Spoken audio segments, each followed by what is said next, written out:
Muito boa noite. Vamos falar um pouquinho sobre o dever. E aí, deixa eu ver se eu acho aqui sobre o dever uma coisa que eu tinha reservado para falar com vocês. Aqui, já vou achar. É importante eu trouxe para vocês hoje, não tinha outra coisa, uma mensagenzinha falando sobre reencarnação. Na casa espírita a gente ouve falar de reencarnação o tempo todo, né? Todo mundo aceita com tranquilidade ou tem dificuldade de aceitar? Se tiver dificuldade, não tem problema nenhum, pode continuar vindo, não tem problema nenhum. Agora, se por acaso tiver facilidade de aceitar, aí a gente vai explicar uma série de coisas com a reencarnação. E aí nós vamos abrir assim um leque enorme, porque nós vamos ver os problemas que a gente está vivendo, não só sobre a ótica desta vida, vamos ver de outras vidas, de vidas passadas, né? Isso aqui dá pra gente uma segurança, dá pra gente uma série de favores, de possibilidades, porque a gente já começa a entender que nós não estamos passando por dificuldades ou facilidades à toa. Tudo tem uma razão de ser. Então a reencarnação abre assim a cabeça da gente de uma forma muito grande. E isso também traz qualidade de vida pra gente, porque você vê como tem as pessoas que vivem sem que consigam explicar alguns problemas que estão vivendo também, porque, por exemplo, um problema de saúde momentâneo, um acidente com a família, problemas financeiros, problemas emocionais, separações, a pessoa vive aquele tumulto, aquela situação difícil, aquele coração apertado, tem uma qualidade de vida muito prejudicada. Mas quando a gente destempera e consegue entender que nós não estamos aqui pela primeira vez, aí a gente pode pensar, falar assim, mas e se foi eu que aprontei na outra vida? E se foi eu que fiz errado? E se foi eu que atropelei? E se foi eu que fiz e que aconteci? Fica mais fácil, porque a gente começa a entender que se Deus tivesse que pegar cada um e dissesse, você não deu a seta no trânsito, vai sofrer tal penalidade. Já pensaram? A gente mesmo que ia viver um drama muito grande, não é? Mas, na verdade, nós somos o produto do nosso passado. Hoje nós estamos aqui florescendo e nós é que fizemos aí todo o nosso passado. Nós é que temos a nossa colheita agora atual, não é? Bom, eu vim falar com vocês sobre o dever. E aí, a primeira pergunta que se faz sobre o dever é a seguinte: será que a gente tem a consciência tranquila de ter feito o nosso dever? Assim, como é que eu posso dizer? Tá tranquilo com o nosso dever, nós já fizemos o que tínhamos que fazer, estamos tranquilos com ele. Ou quantas vezes nós nos perguntamos dizendo assim, não, eu fiz a minha parte, estou tranquilo porque eu fiz a minha parte. Será que a gente consegue? Está chegando o dia das mães, vou pegar no pé de todo mundo. Será que a gente pode olhar para a gente e dizer assim, eu sempre fiz a minha parte perante a minha mãe? Será que a gente pode dizer isso com todas as palavras, com todas as letras? É difícil, sabe por que é difícil? Porque a gente tem momentos difíceis, a gente tem desequilíbrios, a gente tem situações que a gente não sabe explicar, de vez em quando está amargurado, desequilibrado, enfim, a gente tem esses momentos que tiram a gente meio do sério, né? E aí a gente vai responder dizendo, eu já pisei na bola, na minha família, em casa, especialmente com a minha mãe. Porque vocês já repararam também como a gente pisa na bola com aquelas pessoas que amam a gente? Normalmente é com as que mais amam a gente que a gente pisa na bola, né? E eu não sei porque que as mulheres ficam tão bravas com os maridos quando eles pisam na bola, sabe por quê? Porque se eles pisam na bola é porque eles amam a gente, porque a gente também pisou na bola com as pessoas que mais amavam a gente, né? Nossa familiar, nossa mãe, muitas vezes pai, alguém da família. Então, de vez em quando, se possível, vamos perguntar para a gente mesmo, eu estou cumprindo o meu dever, eu estou fazendo o que eu deveria fazer? Isso é importante para a gente se reavaliar, porque nós não estamos na Terra assim só para procurar coisa boa para fazer, nós estamos na Terra para crescer, para se desenvolver. E quando vem o problema, é sinal de que nós estamos em teste de aperfeiçoamento, em teste de desenvolvimento. Então, claro que vão ter problemas, se a gente não tiver problema, não tem sentido a gente morar aqui na Terra. Quase que vocês pensaram que eu ia dizer, não tem sentido a gente morar aqui em Itaquá, né? Porque aqui em Itaquá quase não tem problema, né? Ninguém passa nenhum problema aqui. Aí você pega o transão lá no Brás, sossegadão, cada um senta no seu lugar, passa 3, 4 estações, as pessoas levantam que estavam sentadas, passa que estavam de pé sentar. Eu vejo isso, uma coisa boa, né? Morar em Itaquá tem as suas vantagens, né? Assim que a gente vai vendo aí, né? Bom, o que é o dever, na verdade? É uma obrigação moral primeiro conosco e depois para com o próximo. É um pouquinho diferente do amor. Porque vejam como Jesus explicou o amor pra gente. Amar a Deus, olha, em primeiro lugar, ó, sobre todas as coisas. Aí vem... E depois, ó, que lugar que nós estamos? Terceiro lugar, né? E a gente não para de se amar o tempo todo, tudo é pra gente, né? A gente só gosta de olhar o nosso umbigo, a gente só gosta de fazer as coisas que nos interessam, dificilmente a gente tem assim, olhos para poder ter sentimentos fraternos com aqueles nossos semelhantes. Mas é assim, a obrigação moral primeiro conosco e depois perante os outros. O dever, em tese, é uma expressão da lei divina dentro da gente. Olha que interessante isso. Por que a gente fala isso? Não se trata apenas de obrigações legais e morais, porque também tem leis que são imorais. Vocês conseguem entender isso? Leis imorais? Porque a gente gosta de cumprir a lei, mas e se ela for imoral? Tem um caso interessante no livro do André Luiz, que ele fala assim pra gente, olha... Estava lá no mundo espiritual, estava lá em nosso lar, lugar que todo mundo quer ir, né? Não sei por que vocês querem mudar de Itaquá, continua em Itaquá, Itaquá é bom, gente, meu Deus do céu. Aí estamos lá no nosso lar, sossegadão, tranquilão, aí está lá o André Luiz, fala assim, bateram na porta do nosso lar, estou imaginando aquele murão lá, alguém batendo na porta, como deve ser, né? Aí vai lá o André Luiz, junto com o mentor dele, e tem uma senhora lá, pedindo para entrar. André Luiz, é claro, vamos permitir que ela entre, né? Porque afinal de contas nós somos aqui uma fraternidade. E aí o mentor falou assim, ela não pode entrar. O quê? Não pode entrar? Por que ela não pode entrar? Ficou questionou. Disse assim, olha, você quer saber mesmo? Olha bem para ela, presta bastante atenção nela. Ficou olhando para a moça, olhando, começou a ver uns pontinhos escuros nela, assim, um monte de pontinho escuro. Vocês lembram dessa passagem? Não lembram? Está no livro Nosso Lar. Não precisam ler esse livro não, que é bobagem, viu? Só tem besteira lá, mas isso aí é interessante, ó. Aí tem uns pontinhos, cheio de pontinhos no corpo dela, cheio, lotado assim, lotado de pontinho escuro. Aí o André Luiz ficou meio surpreso, pensou assim, o que é isso? Perguntou para ele, o que é isso? Aí ele falou em alto e bom som, esses pontinhos são os abortos que essa senhora realizou. E ela falou assim, mas meu senhor, no país que eu vivia, aborto era legal. E aí? E essa lei aí? Aí o mentor falou assim, mas minha filha, com todo respeito, pode ser legal no seu país, mas aqui é ilegal perante a Deus. E aí? Como é que a gente fica, né? Então a gente pode legalizar o que quiser, só que a gente tem que pensar o seguinte, perante a Deus, como é que é? Como que é isso perante a Deus, né? Bom, vamos seguir em frente. Então não se trata apenas de obrigações legais e morais ou sociais, mas de compromissos espirituais, compromissos nossos para com a gente mesmo, para com o nosso futuro, para o nosso desenvolvimento. Então tem uma hora que a gente tem que cair a ficha, não dá mais para fazer isso. Assim como o viciado, por exemplo, tem uma hora que ele fala, não aguento mais o meu vício, ele mesmo não aguenta. Aí chegou a hora de receber ajuda, porque ele não está conseguindo suportar aquilo que ele está fazendo, porque ele está sentindo sofrimento, problema, o tempo inteiro gente judiando dele, batendo, prisão, não sei o que lá, é a família contra, é na rua, é sujeira, é fome, é imundície. Ele fala, mas meu Deus do céu, para que isso? Ele fala para ele mesmo, chega uma hora que ele fala, e não é só esse vício pesado, os outros também, chega uma hora que ele fala, meu Deus do céu, vou continuar com esse cigarro até quando? Vou continuar com esse álcool até quando? A pessoa mesmo cai em si. Olha que interessante, uma senhorinha, Chico que contou essa história, está no livro do Humberto de Campos.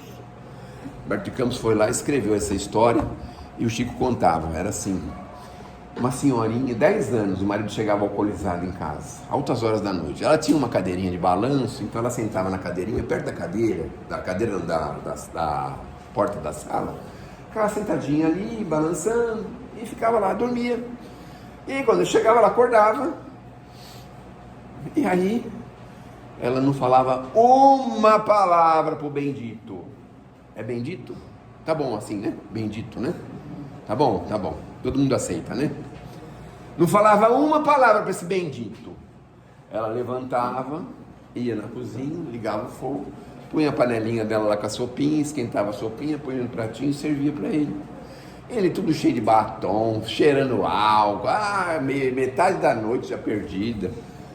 Servia a sopinha dele, bonitinho, e ia se deitar.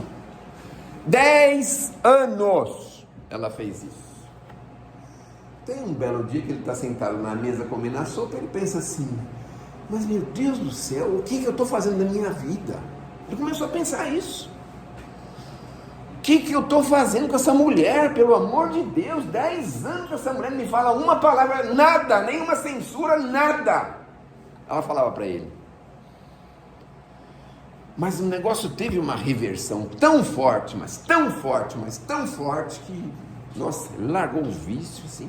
Ele se arrependeu fortemente de tudo aquilo que ele tinha feito, procurou se regenerar com a mulher, tratou a mulher assim como uma princesa. Enfim, ela venceu. Agora, um espírito para fazer isso por 10 anos em silêncio, convenhamos, né? Convenhamos, será que tem alguma aqui em Itaquá que é capaz de fazer isso? São Paulo eu já sei que não tem. Quem sabe numa cidade pequena, menor, né? Mas veja como que é o evangelho. O que é o evangelho aplicado? Isso é o evangelho aplicado. Não é o evangelho falado, que qualquer besta vem aqui na frente e fala. É o evangelho aplicado. Aquele negócio de você fazer o que você está falando. Sabe assim? Fazer o que você aprendeu. Isso é o cumprimento de um dever. Olha só que interessante. Bom, o dever também está nas pequenas coisas. Pequenas, a gente tem que achar uma pequena coisa, assim, sabe? Uma pequena coisa. Sei lá, você acha uma casca de banana na rua. Aí você fala assim, acho que eu vou me esconder para ver quem vai ser o primeiro para se lascar. A nossa natureza é assim, né? Mas quem cumpre o dever nas pequenas coisas, sabe o que faz? O que faz? Tira do caminho, meu Deus do céu, põe no cantinho, põe no lixo, leva, sei lá, faz alguma coisa pequena dele, olha só, pequenininho. Vocês conhecem a história do campeão da caridade? Campeão da caridade, chegou no mundo espiritual, uma festa para ele, maior festa do mundo lá para ele, meu Deus do céu, por que estão fazendo essa festa, misericórdia, não é? E pensou que era alguém que estava chegando junto com ele lá, não era ninguém, era ele mesmo, estava sozinho, numa festa lá, o mundo espiritual todo em festa lá. Como é que deve ser uma festa no mundo espiritual, né? Deve beber água com sabor, água com salsinha dentro, aquelas coisas que o pessoal inventa, não tem umas águas saborizadas, uns negócios assim, né? Porque álcool obviamente não pode ter, né? Mas enfim. Mas por que está tendo essa festa? É para você, para mim, não fiz nada. Você não fez nada. Aí levaram ele lá e mostraram um telão para ele lá. Igual esse aqui, ó. Será que não era esse o telão que tinha lá? Meu Deus do céu. Estava apoiado em livro também o de lá, viu?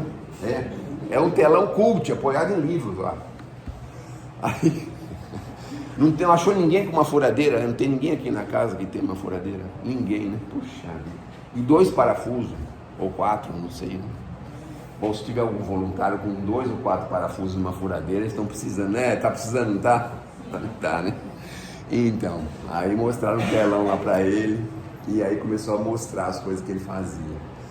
Ele era um senhor humilde, ganhava muito pouquinho, tinha 2 filhos com problemas de saúde gravíssimos, ele não podia dispor quase de recurso nenhum, sempre faltavam os recursos. Não raras vezes ele tinha que ir trabalhar a pé, voltar a pé, essas coisas, passava o dia assim com pouca alimentação, era uma vida sacrificada dele, sem nenhuma reclamação também, para ele estava tudo bem, estava tudo ótimo, tendo a condiçãozinha lá dos filhinhos dele, em condição de continuar, estava bem, estava tudo certo. E aí ele tinha essas iniciativas, andava na rua, via uma placa virada lá, meu Deus do céu, quem virou essa placa, a pessoa não vai enxergar o nome da rua, ele mesmo ia lá e consertava a placa, assim, desvirava a placa.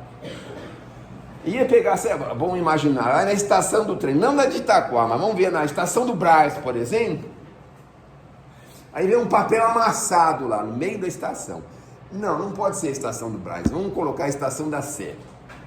Aí tem um papel amassado, meu Deus, um papel amassado, tem nada sujo aqui, tá tudo limpo. E ela pegava o papel e jogava no lixo, ele mesmo fazia isso. Olha só. Ele ia fazer uma comprinha no mercado, via que tinha uma senhorinha lá com dificuldade para carregar as coisas, ele ia se oferecer, vou ajudar a senhora, eu moro perto da senhora, ajudava a pessoa. Nem sabia onde a pessoa morava, ele levava as coisas junto com a pessoa lá para a pessoa não fazer muita força, a pessoa de idade às vezes. Eu fazia essas coisas, olha só. E as pessoas pensam que para caridade você está cheio de dinheiro no bolso, ganhar milhares e milhares, todo mundo no final do ano pensa isso, né? Fazer uma fezinha aqui, quem sabe eu ganho uns 10, 50, 500 milhões, sei quantos milhões que há. Como é que é o nome daquela loteria lá? Final do ano? Sena? Mega Sena. E normalmente é muito dinheiro, né, que eles oferecem lá, não é? 50 milhões, 100 milhões, 200 milhões, sei lá quantos milhões. A gente nem sabe quanto é, quem ganha salário mínimo não sabe nem quanto que é 1 milhão, que dirá 200 milhões, nem sabe. O que você vai fazer com 200 milhões? Ah, vou comprar um carro. Olha o que as pessoas pensam, vou comprar um carro com 200 milhões. Vou reformar minha casa. A gente não tem noção do que é isso, né? Não tem noção. Então, não precisa de grandes recursos amoedados para nós cumprirmos as nossas obrigações. Agora eu vou pegar no pé das mulheres, depois eu pego na dos homens, depois das crianças, depois do jovem, tá bom? Você é o único jovem que tem aqui, tem mais. Quem é jovem? Ele levanta a mão, só ele? Ah, é, tá vendo? É, só você. Tem mais 2 jovens aqui, na próxima encarnação já estão se preparando para a juventude. Aí o marido vai trabalhar, a camiseta dele da firma está toda amarrotada, porque teve que lavar a última hora no sábado, secou no domingo para ele usar na segunda. Escuta, amor, só tem essa camiseta aqui. E falou, se vira com essa mesmo. Faz o seguinte, põe ela embaixo do colchão, porque aí põe no colchão, a de manhã ela já acorda passada. Você tem que começar a comprar camiseta de plástico, porque essas não amarrotam, né? Olha a obrigação sendo cumprida aí, olha que só, né? E é do marido, assim, a esposa fala, amor, tá tão cheia a lata do lixo. Fala, é mesmo, né? Faz tempo que ninguém leva, né? Dá licença, agora que eu preciso terminar de ver o jogo aqui, né? O Corinthians está ganhando do São Paulo. O Corinthians ganhou do São Paulo, não? Não, né? Ninguém sabe, né? Não. Mas vamos imaginar, né? Para aí o jogo, isso aí, né? A mãe pede pro jovem assim, escuta, meu amor, você vai lá no açougue, pede pro açougueiro meio quilo de carne, mas fala para ele que tem que ser mole, porque se não tiver mole, você vai voltar lá, vai jogar na cara dele essa carne. Quando eu era criança, minha mãe falava isso, e o cara com aquelas facas na mão lá, cortando a carne, eu vou jogar na cara dele essa carne, de jeito nenhum, né, rapaz? Não dá pra fazer isso, né, pô? Mas mesmo assim ele vai lá e fala com o homem assim, olha, minha mãe pediu a gentileza do senhor, ver o que aconteceu, porque eu acho que eu levei a carne de alguém, porque ela está muito diferente. Ela falou que tem uns negócios brancos aí demais, e ela tentou esticar lá, o negócio não esticou de jeito nenhum, bateu com o martelo, o negócio nem se alterou. Aí ele responde para a gente também na mesma gentileza, e o dever está cumprido, você está vendo? É que a gente pega o que a mãe falou e filtra, olha só, né? E não vai falar para ele que vai jogar na cara dele, que vai fechar o açougue, vai chamar lá tsunami, sei lá o que. Ainda existe tsunami, acho que nem existe mais, né? Mas não vai falar isso, óbvio, né? E aí o jovenzinho fez o quê? Cumpriu a obrigação. Olha que beleza, não é? Então, pequenas coisas. Diz que quem mora em Itaquaquecetuba já está cumprindo uma obrigação. Não precisa fazer nada. Não precisa fazer nada, já está tudo certo, porque pega o trem de manhã e de noite, aí às vezes anda 10, 15 quilômetros para chegar em casa, chega em casa sossegadão, às vezes nem precisa tomar banho, porque está tão molhado no calor, assim, só passar a toalha já pronto, já pode dormir sossegadão, não tem problema nenhum, né? Então, aqui é assim. Bom, na verdade, a gente tem um juiz dentro da gente, que é a nossa consciência. Luiz. E está sempre dando sentença pra gente, né? Está sempre dando sentença. E ele fala assim, você devia ter feito isso aqui, bom, você não fez aquilo, você é preguiçoso, você... Está sempre assim. Esse juiz cobra a gente o tempo todo. Às vezes ele tem um nome de marido, de sogra, de sogro, né? Às vezes ele tem um nome assim, mas na maioria das vezes é a gente mesmo que cobra. Na maioria das vezes, a gente cobra da gente mesmo alguma posição mais correta, mais firme, não é? Então, na questão 919 do Livro dos Espíritos, o Santo Agostinho fala mais ou menos assim: o dever como que nos impede de fazer ao outro o que não gostaríamos que fizessem a nós. Esse é um cumprimento de dever. Quer dizer, você não gosta para você, você não faz para o outro. Olha só, cumprimento de dever. Mas também não é fácil, viu, gente? Tá falando aqui com facilidade? Falar é fácil, mas a gente precisa construir, pelo menos isso. Nós não estamos acertando os ponteiros por enquanto, mas devagarzinho a gente acerta. Devagarzinho a gente vai arrumando até acertar. É isso que a doutrina espírita tem de bom pra gente. Não tem nada de radicalismo. A gente vai devagarzinho construindo com o objetivo de melhorar e de ajustar. Essa é a ideia, não é? Bom, ele é silencioso, o dever é silencioso, não precisa ficar fazendo propaganda para ninguém, absolutamente nada, não é? E muitas vezes é invisível aos olhos do mundo. Veja o campeão da caridade. Quem é que dava valor para esse homem? Ninguém dava valor. E aí chegou no mundo espiritual, imagina o valor que esse homem teve, não é? Bom, Jesus é o nosso maior exemplo. Meu Deus do céu. Eu não vim para ser servido. Já pensaram em fazer esse questionamento? Eu vim aqui só para ser servido? Então, por exemplo, tem gente que não toma café da manhã se alguém não colocar a mesa para ele, né? Colocar o café, o pão com a manteiguinha, esquentar o pão na chapinha. Se ninguém fizer isso para ele, ele não toma café. Mas nós não viemos para sermos servidos, nós viemos para servir. Então, isso é o que nos compete, servir. Quanto mais a gente puder servir, melhor nós cumpriremos os nossos deveres. Bom, todo mundo conhece Bezerra de Menezes, Chico Xavier e outros, e cumpriram um dever com a humanidade, realizaram obras fantásticas. Claro, a gente como é que a gente pode dizer assim? A gente é Zé Povinho, mas a gente pode fazer a nossa parte, um pouquinho que a gente possa fazer, a gente pode fazer e seguir em frente. Bom, quem não começa com o pouco nunca chega no muito. Então, se a gente não sabe administrar pouco dinheiro, a gente não vai ter facilidade para administrar muito. Então, pense nisso, nesse paralelo, né? Bom, quando a gente tem dificuldade, é sinal que nós estamos em processo de crescimento espiritual. Na escola, se a gente não tiver problema para resolver, não tiver prova, ninguém vai saber se a gente aprendeu, para a gente passar de ano, né? Então, é importante a gente pensar nisso. Cumprir o dever é libertar-se do egoísmo. Egoísmo é aquela pessoa que só pensa em si mesma. Quando a gente consegue cumprir o dever, a gente não está só pensando na gente, nós estamos pensando no coletivo, tá certo? Bom, o dever não é uma prisão, mas uma ponte para o nosso aperfeiçoamento. É através dele que nós nos aperfeiçoamos. O mérito do dever cumprido não está na grandeza do ato, mas na coragem de praticá-lo com amor, fidelidade, mesmo nas menores situações. Então, viu uma situação pequenininha, tem coragem? Faz. Não tem coragem? Vai chegar outra oportunidade.